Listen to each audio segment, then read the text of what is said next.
че с моите кокошки. Нещо нещата носят. Твоите кокошки как носят ли? Има ли яйца? Ей, бактисах с моите. Айде, сполайте.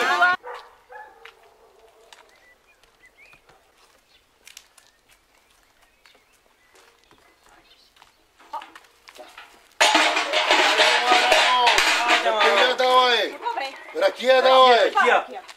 Ракика за... Я нима!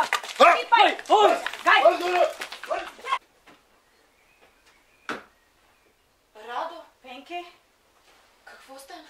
двама турци. И? Мами набих ги. Искаха да ме вземат. Какви ги свърши? Давай да бягаме в гората. Айде.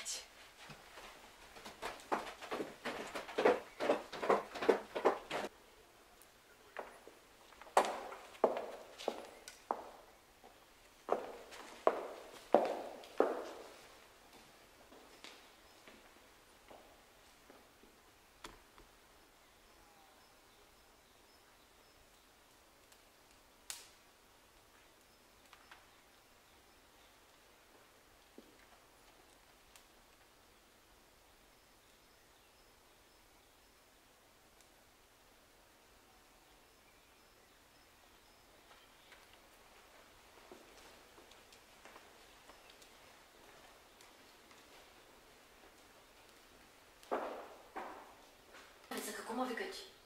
Остави се, голяма дела направих. Въй, Двама турци прибих.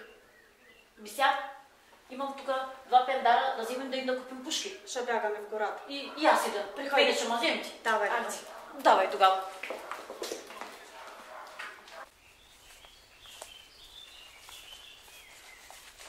Ей, момче, знаеш ли къде са войводите?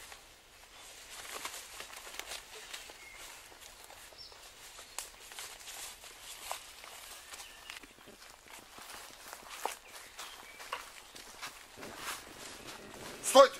Чии сте ви? Що дирите по те гори? Четата на Вълчан търси. Вие войводи ли сте, комити ли сте или айдуци? Ще видим. Айде да ви проводя. Да видя що дирите тук. И внимавайте! Аз я любя, тя ме мече, дружино. Аз я любя. Добре сте! Вода тук от селото 3 момци. Те ме дирят. Що сте, бре? Отде сте, бре? Войводо, голяма биля стана. Кривото в гора фанахме. Трябва да вземеш твоята чета. Ще видим и тая работа. Първо да се разберем. Чии хора сте и кого сте тръгнали баш да търси. Утре ще видим тая работа. Чета, не ми харесват тези неща. Влизат, излизат някакви хора от тук. Обещаваме да сме по-строги. Къде ги набарахте стоене тия, момци? По-надолу в дерето. Как сте стигнали до тук? И защо не сме разбрали? Кой път ще ви каза на вас? Едно овчарче срещна. То ни каза. Да ги проверим, могат ли да стрелят са. Той ще стане тази работа утре. Тия хора, байрактара къде? Искам да ги настаниш около огъня и 2 човека около тях. Подокошева държа.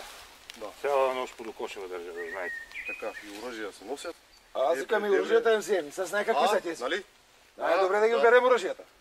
Така, Кала, оръжията при тебе.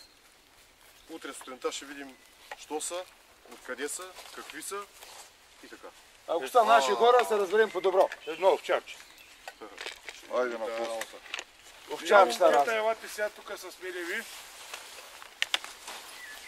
Елате подирнем момчета. Го обради, да? На нас, ей! Ако се преспи, аз ще се будиш. Ей, корави ора ни трябват на нас, ей! Нишанджи и ора. Да ги не е страх от студено, да ги не е страх от топло. Можете ли да пукате? Че ние сме кораби, бе. Ще видим и тая работа. Малко хило ми се вижда, че май не сте яли тази година. Не ни е страх нас. Щом до тук сме стигнали, значи не ни е страх. Ще го проверим утре. Дай. Кой е най-ербап от вас? Аз. Как ти е името на тебе? Радио. Радио. Ти е ръчно ми къде? Ще те проверим утре. Аз съм Пеню. Можеш ли да стреляш? Радио. Някой знае ли ги те момчета от Мога. наше село долу? Някой чувал ли ги, виждал ли ги? Някой знае ли ги някога да ги е виждал? Ами аз като излязах, те трябва да са били малки, как да ги знам? Байданчо може да ги още знае. са малки. Още мустаци нямат. Де го Баданчо? Баданчо! Баданчо ми уничаря може да ги знае. Баданчо! Яла тук, брат. Той е най-стар от нас. Абе, дайте да ги посрещнем, да ги нахраним и утре ще видим. Байданчо, тия момци познаваш ли ги? Радо, кой е баща ти? Не го знаеш. Ти кажи. Нищо не казвам. О, ербаб, Сир без работа. сир без работа. Може и да върши работа. Ще видим тази работа, момчета. Утре ще има или плата, или гората. Едно от двете ще е.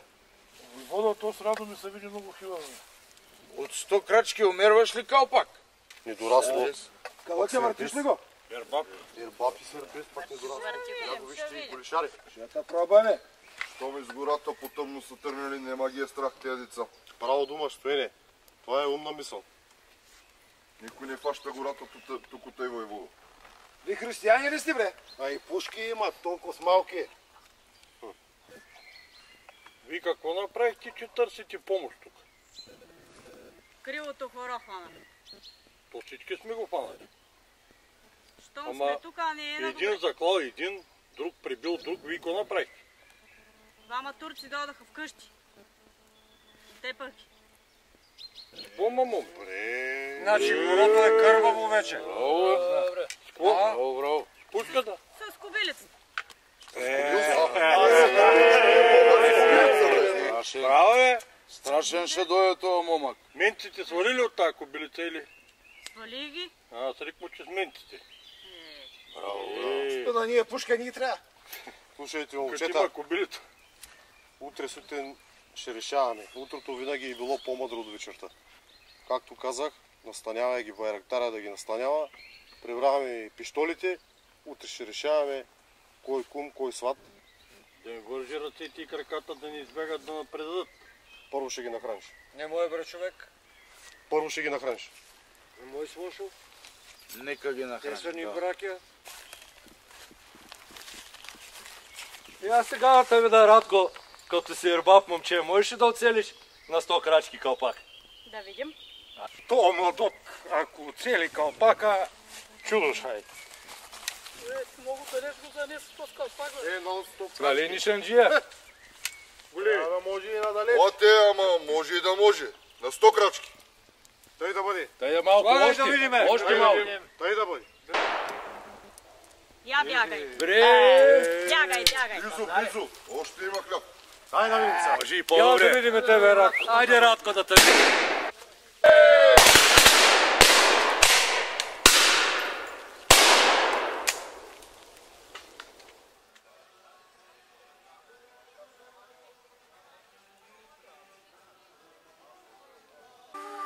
Често се случва да чуваме приказки как след 5 века на османско потисничество българите сме се превърнали в народ с робска психика. Били сме прекланени глави и сме търпяли и такива сме щяли да останем. Тези твърдения обаче не само не отговарят на историческата истина, но са и форма на внушение. Внушение, което цели да пречупи психиката на българина, да го убеди, че е потомък на слаби роби, неспособни дори да се защитят. Да помисли, че той самия е такъв слаб роб и му е отредено единствено да търпи и да се подчинява. И най-малкото да го разколебае и откаже от активна борба, тъй като е изгубил вяра в силите на народа си. Да, вредни душици и предатели е имало и винаги ще има, но те са навсякъде. След народите и ние не сме по-особен случай. На тях умишлено се набляга, именно за да се насъди черногледство и отчаяние. Истината обаче е съвсем друга. Българите на практика не са спрели да се съпротивляват срещу чуждата власт, включително и с оръжие в ръка. Въоръжената борба под формата на хайдутство започва още преди окончателното падане на България и продължава до самото й освобождение. Но мащабите и продължителността на тази съпротива са слабо познати. В голяма степен Това е и поради факта, че днес отново опитват да направят от българи народ. Нещо, което е отрицание на самата му същност. И ето днес нещото, което ще ви шокира. Нежната сила, слава, нашата история, жените войводи дали кръвта си за освобождението. И една от тях е Рада Войвод.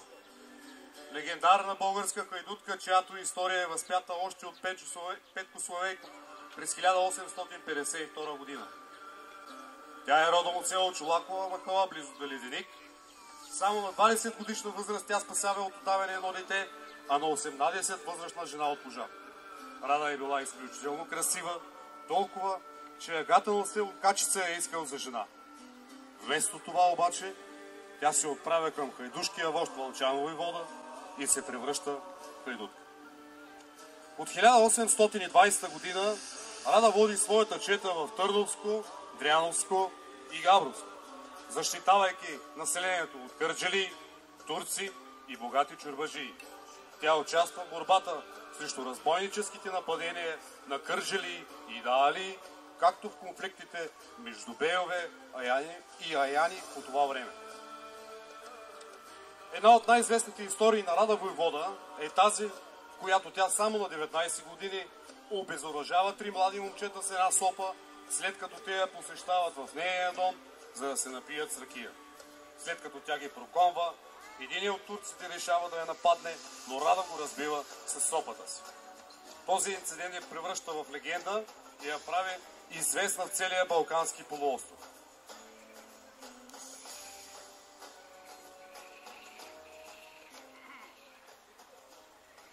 Лето Господне 1829. Вълчан Войвода е заловен и Рада е начало на 75 души чет. Отхранени хора чуват, че в околността на Дряново ще мине турски керван с данъци от местната каза и синджир роби за продан в Одрин. След кратко съвещание с байрактаря решават да нападнат. Войводо, тия гарянци се не спряха. Тяхната вяра поганска. Все чужда челят гледат да горят. Дай дозволение на четата да спасим тия богохранени люди. Направили посия и се ги гласят да ги натръшкат. 30 души тежко въоръжен башибозук с един юзбашия носи няколко съндъка с данъци и налози. Отпред навързани на сечири и букаи са 10 жени си ромашки. Двама-трима ги бият с къмшици.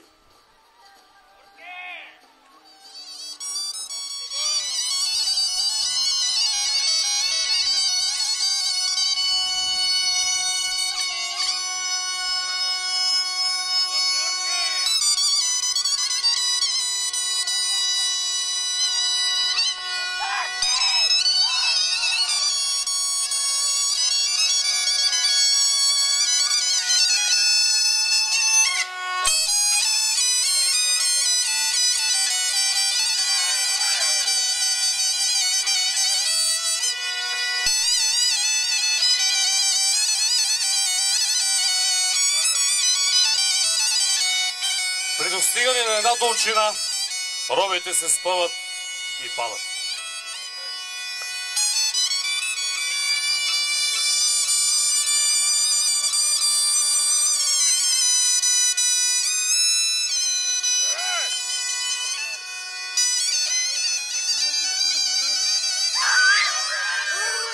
Турците започват още ожесточено да ги бият.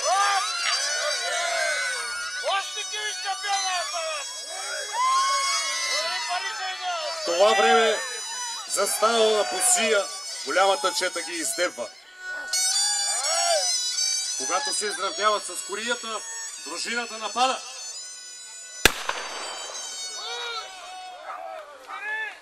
Гръмват няколко пушки. Юзбашията успява да се ред и турците дават яростен отпор.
Падат убити и от двете.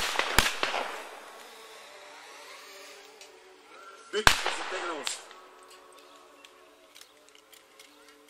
Когато двама-трима по-сърцати викат на точен бой.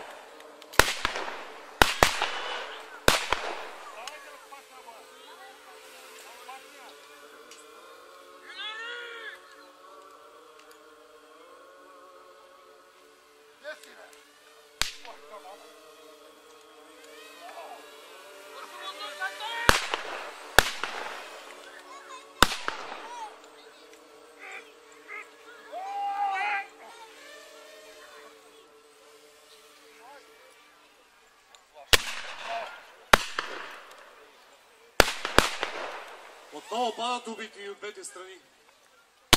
Накрая юзбашията решава да приключи бит и вдига бяло знаме. Dur! Dur ateş! Dur be canım! Dur! Dur! Няколко от четата слизат при него. Юзбашията предава оръжието си и нарежда на Башибозука да отстъпи. Рада войвода също слиза и нарежда робите да се освободят и да им се даде вода. Вода за жените! Башибозука е обезоръжен и оръжието е струпано на камара. Рада войвода към юзбашията нарежда. Юзбаши, поживо поздраво и да сториш кабер на Цариград. Тук е българско и да и ще остане. Evet efendi, evet.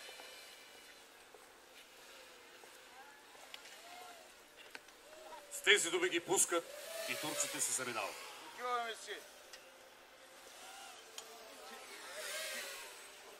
Уважаеми гости, зрители и колеги, участвахте и гледахте в историческата възстановка спектакъл Рада войвода, реализирана от много национални, регионални клубове на национално дружество Традиция.